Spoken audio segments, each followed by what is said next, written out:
Well, at the time of recording this, websites still technically matter.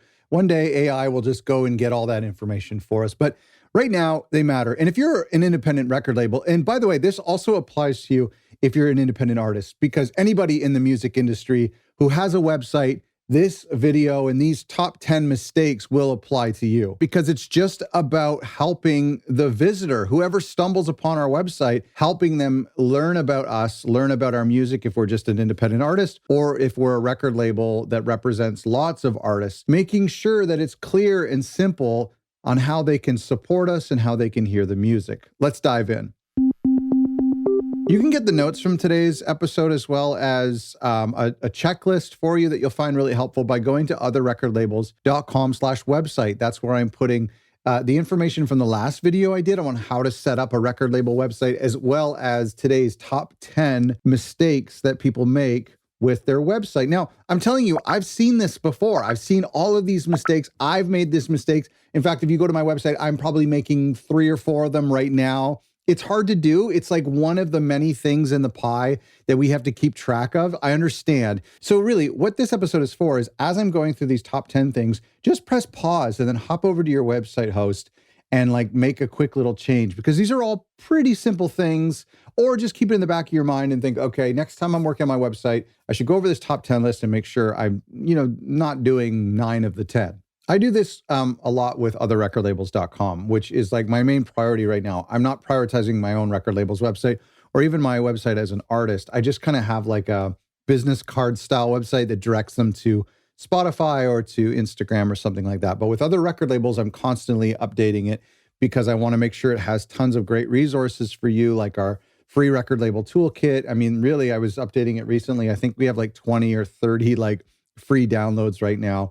So my website's pretty important to me. I'm usually updating it 2 or 3 times a day. And I use Squarespace, who just so happens to be the sponsor for this week's video. I've been using Squarespace for my other record labels website for the past 5 years, but I've also been using Squarespace for my record labels website for almost 15 years. I just like them because not only are they super simple, they're affordable, but I like them because they're kind of nice looking. Like, they're not technical looking or busy or junky. It's actually kind of hard to make it look bad. That's what I like about Squarespace, is if you use one of their templates just to get started, and there's a lot of templates that work for record labels, you can make your site look pretty nice, like right off the hop. To get 10% off your site and your domain name, go to otherrecordlabels.com/Squarespace. Okay, number 1 or number 10, should we go backwards? Okay, number 10 is out-of-date news. Now, this is very simple, okay? So imagine, I'll give you an example just so you know what I'm talking about, but there's like a very, very, very, very, very simple solution. Let's say you go to somebody's website and it's like, new album coming out next week, August 21st. And it's like, wait a second, it's January right now. That's not next week. Or they're like, a release show, or we're having a label party happening on such and such day, 2020. And it's like, whoa, whoa, whoa, that was a couple years ago. This label must be dead or inactive or like disorganized. These are bad things. There's a very simple way to make sure that your website is always up to date and doesn't have like news or coming soon things that are not relevant. And that is, just don't put anything that's not evergreen on your website. Save all of the "this is happening soon" or "coming soon" or "there's a date attached to things." Save all of that for social media, because that's like constantly updating itself, and people understand if they see a post advertising an event that's come and gone. You could maybe have a blog on your website, but like actually having a news section is really tough, because it means that you constantly have to have new news to post. And I just don't think it's great to have an out-of-date website. Okay, number 9. This is a big one. Having a link tree or a link in bio with too many options.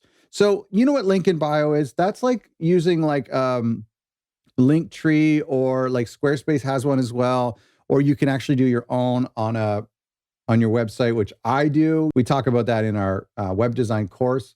But let's say you're using Linktree for the link in your bio on Instagram or TikTok or Twitter. I've clicked on some of these link trees for record labels, and I kid you not, I'm like infinitely scrolling all these different menu options, all these different link options, like long out-of-dated links, and the people are just adding on top of them. And I've seen like 20, 30, 40, 50 links in someone's link in bio. That's a huge problem. We're going to talk about that in a second on the next tip, but really you should be keeping this section super simple. Now, if you want to throw in like we're having a release party, here's where you get tickets. Okay, but remember what I said in the first mistake, that's going to be out of date. And so unless you set a reminder, or if you pay the service, you can actually have it like disappear. If you pay for Linktree or some of the other competitors, you can actually set it to disappear. That's really good. But like having way too many options in your link in bio is a huge problem because they're just not going to click on anything. So keep it simple to like just like the super, super essential things that you want people to do, like your Bandcamp,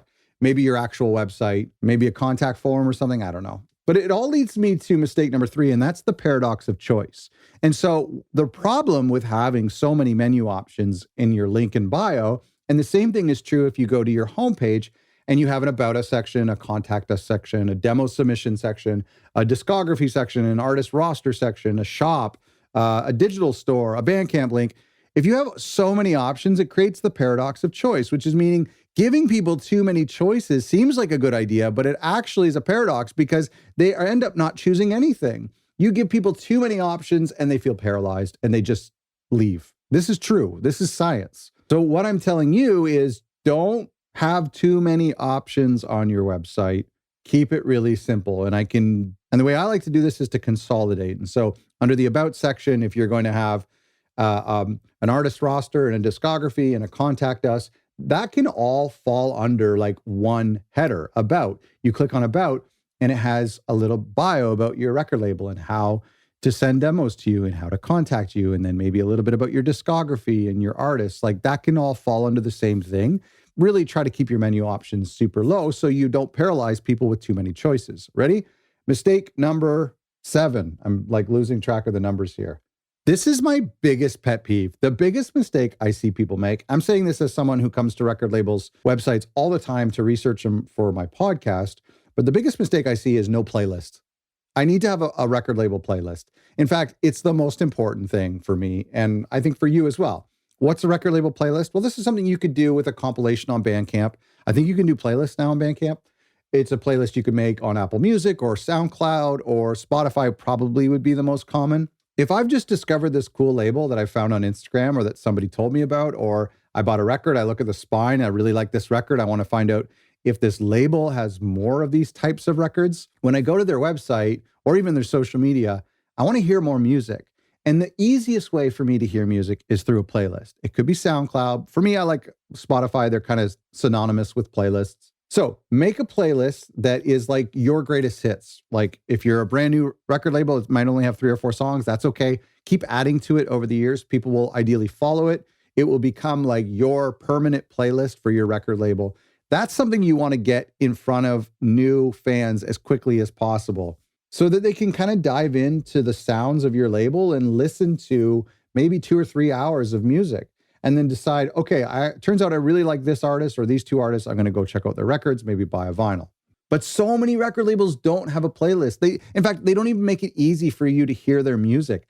I've clicked around like so many times and I don't maybe want to watch a music video. Like sometimes I just want to get straight to the playlist. It's so weird. Mistake number 6 is too much information, like too much information, and specifically in your bio. Now, I'm going to kind of argue with myself here, play the devil's advocate, because if you are going to be long-winded when it comes to the biography of your record label, the place to do it is on your homepage. And so I would suggest you have an About section and you maybe have like a one-liner that says like, we are Detroit's newest house trance record label. So then you know, okay, it's a record label from Detroit and this is the type of music and they're brand new. Okay, so that's like, it's like an elevator pitch, right? It's like that's 10 seconds, 5 seconds, and you know everything about this record label. Then maybe a paragraph below of like our mission statement, like what we're trying to do and how you can be a part of that. And then maybe even like that, then below that or deeper on the page, you can have like a proper article that's written about you if somebody really wants to dive in. But don't give someone like this huge essay that they have to read if they just want to know a little bit about your label. So if you're putting together like a press page for a new album or you're pitching yourself to the media, don't include like a massive bio. That's a huge mistake. No one has time to read that. If they want to know more about you, if they want to interview you, they'll hit you up. But on your webpage, it is like, that's maybe not a bad place to have it. I would just suggest maybe having, if you do have a really big bio, to having like a super short elevator pitch so that in case anyone wants to know about your label but doesn't feel like sifting through pages of information can still learn about your label. Mistake number 5 is dead links. This is a big one. And here's how you fix dead links. Just occasionally, randomly set an alert on your phone every Monday morning or whatever. Go to your website and just click through, like blindly click on things. And then you'll click on something and goes, oh, that actually is going to the wrong album. It's advertising something else and it's sending you to the wrong place. Or, wow, we put a typo in our Bandcamp link and it's not going to Bandcamp. Or I click on this email and it's not working. Why is this not working?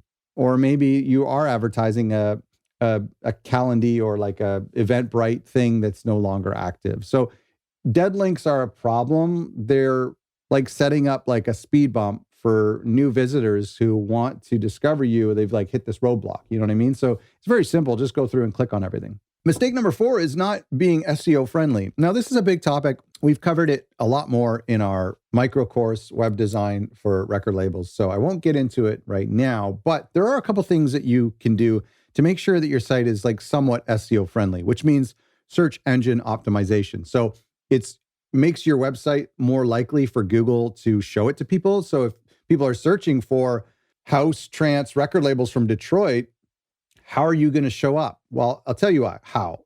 Using your Squarespace site that we just talked about, go to otherrecordlabels.com/Squarespace for 10% off. Use the coupon code ORL10. All you do is on the main page where you show an image, you have this big headline. It's called an H1, a headline 1. And you type in something that is SEO friendly. You can't use a photo for this. You have to type on top of the photo and say Detroit's newest house trance record label. Google's going to take that. They're going to find that on their own within a few days. And then slowly that will help you rank in Google for those keywords. There's other things you can do. Just make sure you're uploading small photographs. Don't upload like really large images. If you have like large album covers or band photos, make sure your designer, your photographer provides you with a super small version, like nothing over a megabyte. Even half a megabyte is ideal. So make sure your photos are small, because if they take a long time to load, not only will people leave, but Google won't like that either. And also your site has to be mobile friendly. Now, Squarespace does this automatically, but I still go to websites sometimes where they're not mobile friendly. And like, I think it's like 40-50% of people are using their phones or tablets to visit sites. So you got to be mobile friendly. Mistake number 3 is missing the basics. I've talked about the playlist. I really think that's essential, or some way for people to hear your music as quickly as possible, even if that's just going to Bandcamp. Bandcamp's a problem though, because when they go to Bandcamp, it's the paradox of choice again. It's like, which album do I click on? I love a playlist because it's like a sampling of everything. So people miss playlists, but they also miss sections like how to contact your label or how to follow you on Instagram. Sometimes when I'm researching a record label, they have some information on their website, but it's just easy to go to Instagram. Why? Because that's where I can get a sense of their visual aesthetic. I can click on the reels and actually listen to some of the music. I can also see their logo. I might be able to see a picture of the people who work there. I can see how often they upload new stuff or when the last time they posted was, see if they're still active. So there's kind of some basic things. We've talked about it in the last episode when I talked about how to make a record label website. So go check that out if you want. But the mistake I do see people make is missing the basics. Now, mistake number 2, a big philosophical one, and that's lacking a vision or objective. Again, we talked about this back at the previous episode, how to make a record label website, but you really should have an objective with your website. This will help you in designing it, because if you like sign up for a Squarespace page and you're like clicking around and you're like, okay, where do I begin? What do I want it to look like? It's kind of hard to do. It's a little daunting. It's a little like you feel like you're building a massive website in like a couple of minutes. That's like kind of intimidating. Like when you had to write like a 12-page essay for school, it's like, where do I start? Well, an objective kind of helps with that. So if you, before you start, you actually just write down an objective. Why do we have a website? To help people discover our artists and to support our artists. Okay, that's really good. That's a really good objective. So now what menu items do we need? We'll ask that question again. What menu items would help people discover our music? Listen, let's have a listen button that links to a SoundCloud or Spotify playlist. Support our artists. Okay, artists. So let's have an artist tab. where it shows all of the artists on our label, and support. So we need to have like a donate button, or most likely a store button that goes to our own Shopify store or e-commerce store on Squarespace, or just to your Bandcamp store. So when you have an objective, it helps you guide your website. Now you go, should we also include a YouTube channel? Well, if you don't have a YouTube channel or you don't have a podcast, and how are those things supporting the artists? Are they just like promoting your brand? Are they just making you feel good about yourself? Well, if it doesn't like fit into our initial objective, then maybe it's not necessary. And finally, mistake number one is just websites that are too ugly and too busy. Now, ugly is subjective. I get that.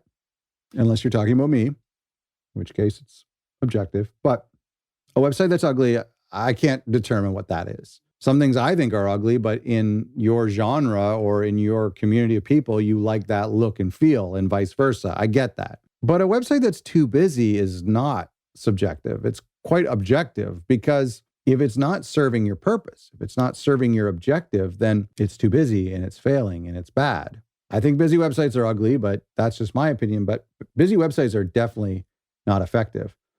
How does somebody make a busy website? How does a website become busy? Well, it's very simple. Us as entrepreneurs, as record label owners, even us as independent artists, we just want to throw everything at the wall, just in case there's somebody who comes to our website who wants to follow us on LinkedIn, and we don't even care about LinkedIn, or just in case somebody wants to see 100 photos of us as artists, or all these behind the scenes photos of our record label, or just in case somebody wants to read a 10-page biography about our record label. We just throw everything on there. We don't have any rhyme or reason to what we're adding to our website. And that ends up making our website too busy.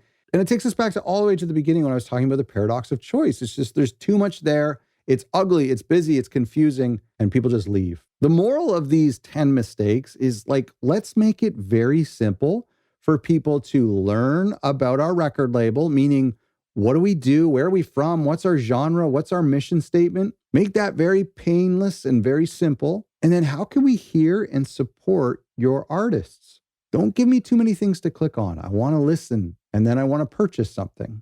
Everything else is noise.